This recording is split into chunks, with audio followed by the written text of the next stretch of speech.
Hi friends, இப்போல்லாம் காலையில் விடுகிறதுங்கிறது என்னை பொறுத்த வரைக்கும் 9:30 தாண்டிடுது. கேட்டலாம் நாங்கள் எல்லாருமே பிந்தி தான் இன்றைக்கி முழித்தோம்.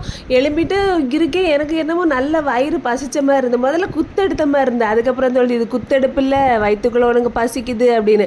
அதில் படப்படன்னு சோத்துக்கு அடுப்பில் தண்ணியை வச்சுட்டு தோசையும் சுட்டு காப்பியும் வச்சுட்டேன்.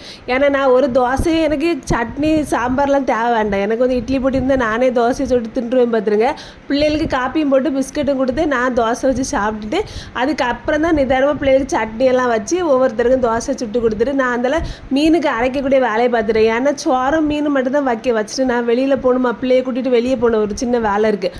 அப்போ படப்படான்னு மீனுக்கெல்லாம் அரைச்சி கறி கூட்டி வச்சுட்டு இருக்கும்போது இவங்க வந்து மீன் வாங்கிட்டு வந்தாங்க. துண்டு மீன், இந்த பாறை மீன் துண்டும் சாலையும் வாங்கிட்டு வந்தாங்க. வாங்கும்போதே சொன்னேன் எதுனாலும் அங்கேயே வெட்டிட்டு வாங்கிட்டு வாங்க, எனக்கு வந்து நேரம் ஆகுது. அப்போ நான் மீன் கழுவிட்டு இருந்தேன், சரி வராதுன்னு சொன்னேன். அவங்க மண்டையை ஆட்டிட்டு சாலையை கொஞ்சம் நரைச்சி வாங்கிட்டு வந்துருக்காங்க. அதை கழுவி முடிச்சு எடுத்துகிட்டு அப்புறம் மீனையும் பொறிச்சு துண்டு மீனை கறி வச்சுட்டு வெறுங்கறி வச்சுட்டு அதுக்கடலை காஃபி குடிக்கணும் போல இருந்தது. அதில் ஒரு கப்பு காப்பி மட்டும் குடிச்சிட்டு கிளம்பிட்டேன்.